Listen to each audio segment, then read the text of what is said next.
Dawn washed over the mansion as the billionaire moved softly toward his bedroom. He did not expect another presence, yet someone else was breathing inside. He stopped cold at the doorway. A faint shuffle, a shifting shadow, something alive where silence usually ruled. His fingers hovered near the handle as his heartbeat disrupted the morning calm. The door eased open and his pulse surged. Cash covered the table, spread out in wild, impossible stacks. He stared, blinking fast, chest tightening. Wealth he guarded with precision now lay open and careless, as if security had never existed at all. Then he saw her. A young girl in a neat uniform sat among the money, counting with steady focus, calm like someone who had done this 1,000 times. Each movement of her pen deepened his unease. The sunlight caught her face, determined and unbothered, as though she belonged in the room. Nothing about the moment made sense. He stepped forward, dread settling heavy on his shoulders. This was not an accident. This was not confusion. Her posture held no fear. Her rhythm never broke. Only intent. Clean. Controlled. His grip tightened on the door as the truth formed. She was not lost. She was waiting. And whatever brought her here carried a threat far greater than stolen money. Her eyes lifted and locked onto his, steady and unflinching, like she had anticipated this exact second. The pen paused, but her hand stayed firm. Not startled, thinking. The money surrounded her with purpose, arranged in patterns he could not yet understand. He moved closer, instincts screaming caution. One wrong step felt like it could trigger something irreversible. Her calm unsettled him. Fear would have been logical. Confidence meant she knew more than she should. Then she spoke. Her voice was quiet, composed, and disturbingly assured. "I hope you don't mind," she said, turning a stack with ease. "Your room was inefficient, so I reorganized it for you." The billionaire's breath caught. He had never revealed his access codes, yet she touched the cash with the ease of someone who claimed it by right. A chill slid down his back when he realized the vault was intact. Nothing was gone, except the security he once believed was untouchable. Her uniform told him nothing. Plain, forgettable, not linked to any employee he had ever vetted or hired. Before we continue, tell us in the comments what time it is and where you are watching from. Don't forget to like and subscribe. Let's get back to our story. He glanced toward the corridor. No footsteps, no witnesses. This moment had been engineered, boxed in, designed for only the two of them. When she resumed counting, the message landed with clarity. She was not here to take. She was here to expose. He tried to speak, but the words collapsed under the pressure filling the room. His eyes followed her hands.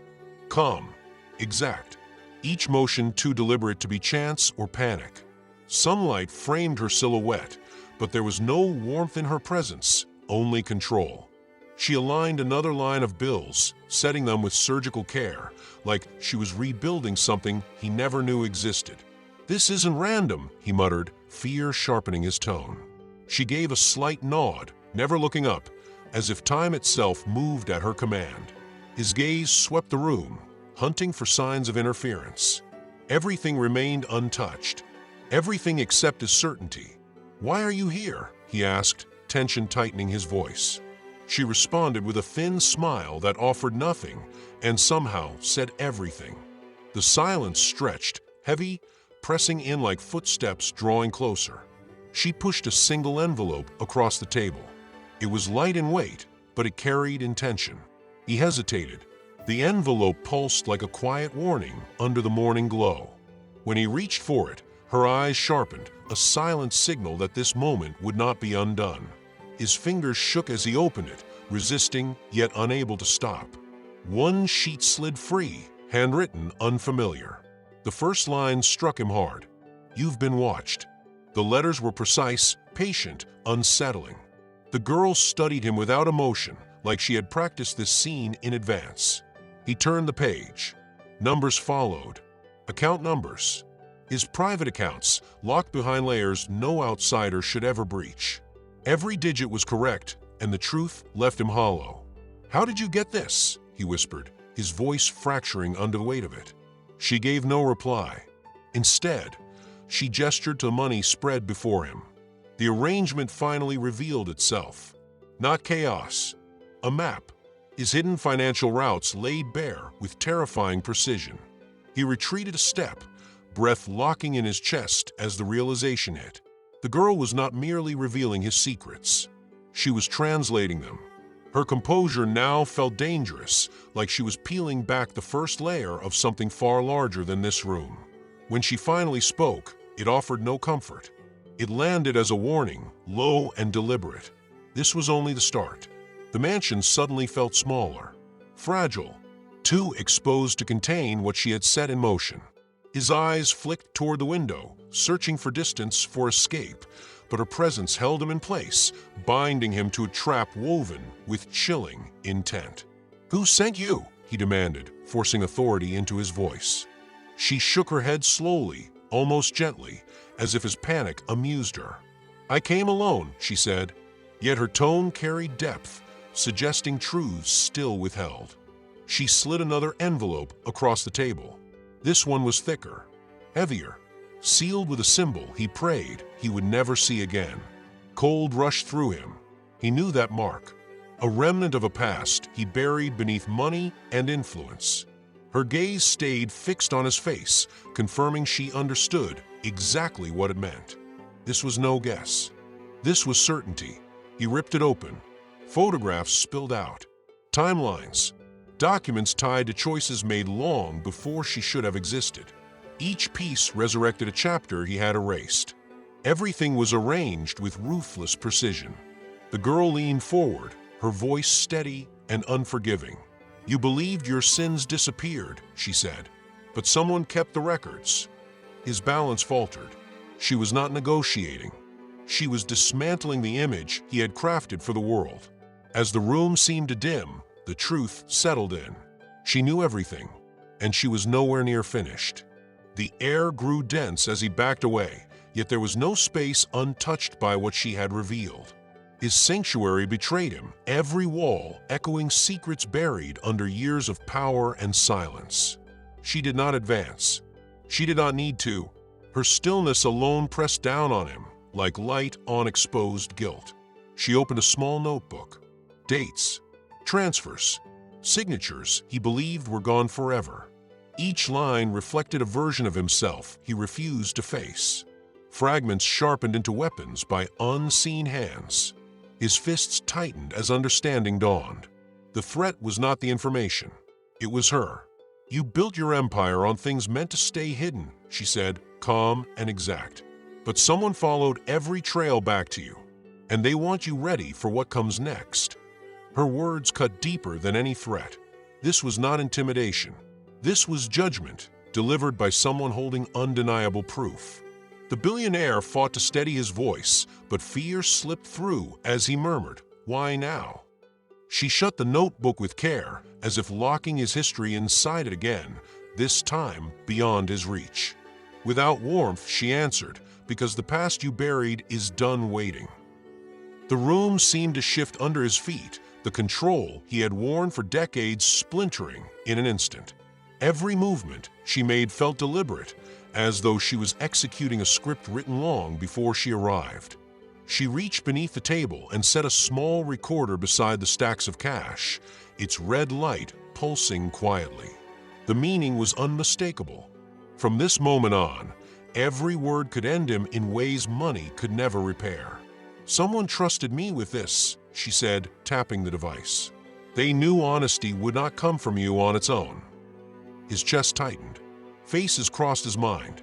Former allies, quiet rivals, deals made in darkness. None of them matched the scope of what stood before him. This was not a simple betrayal. It was the collapse of the man he had built himself to be. "You have one opportunity," she continued, folding her hands with unsettling calm. "Explain everything before it leaves this room." Her composure frightened him more than rage ever could. She was not reacting. She was executing. He stepped closer, anger flaring, but her stare never wavered, shrinking his fury into something useless. "Choose your words wisely," she said. "Every lie becomes another truth I release."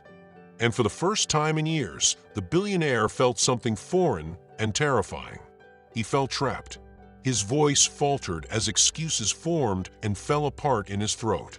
Her silence dismantled each one before it could breathe. The mansion, once a monument to power and control, now felt like a cage built to conceal his worst sins. She slid one last document toward him, marked with a seal he believed had vanished forever. He would not touch it, yet the paper seemed to hum with damning certainty, making his refusal louder than any confession. "That's the file," she said softly. "The one they swore would stay buried." She paused. Promises don't last. He shook his head, voice breaking as memories forced their way back, memories he had paid everything to keep buried. The girl flipped the page, exposing signatures he recognized instantly. His own, proof tying him to choices he believed could never be traced. Her composure felt ruthless now. This was not intimidation. It was judgment, delivered with quiet certainty. "You built kingdoms," she murmured, "and forgot the lives buried beneath them. They remember." The words crushed what little control he had left. Beads of sweat lined his forehead as panic swallowed the confidence he once wore effortlessly. She closed the folder and leaned back, fully aware she had torn down every defense he relied on for years. In the silence that followed, he understood the real threat was not the papers. It was the one holding them.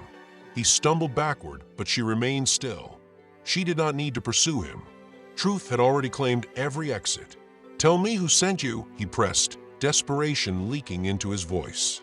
She answered with a gentle shake of her head, almost compassionate. "The real question," she said quietly, "is why they trusted me instead of facing you themselves." That cut deeper than blame. It hinted at betrayals layered far beyond his reach. His gaze dropped to the piles of cash, his armor, his leverage, and for the first time, he saw how useless it was. She rose slowly, filling the room with an authority his influence could not rival. "They didn't want revenge," she continued, lifting the final envelope. "They wanted consequences." Dread settled heavily as she walked toward him, each step precise, echoing the certainty of what was coming. "This," she said, placing the sealed letter in his hand, "is what you feared most. The one thing you can't escape." His hand trembled violently. The envelope weighed more than every fortune on the table combined. She watched as he opened it, her gaze steady, prepared. The moment his eyes touched the first line, the color drained from his face. This was not proof. It was a summons. The room fell silent as he clutched the letter, breath breaking under its meaning. She stepped back, granting space, though her presence still pressed on him like undeniable truth.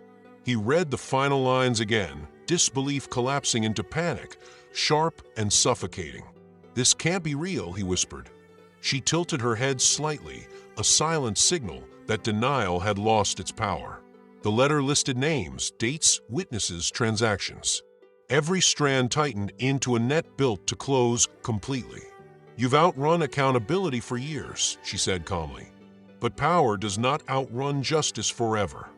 His legs gave out, dropping him into a chair beside the towering stacks of money that now mocked him. She reached for the recorder and switched it off. The click sounded final. "My part ends here," she said, gathering her papers. "What comes next no longer belongs to me." She moved toward the door with quiet certainty, leaving him frozen amid the wreckage of his former invincibility. At the threshold, she paused. "The truth always finds its way back," she said, "even when you spend a lifetime hiding from it."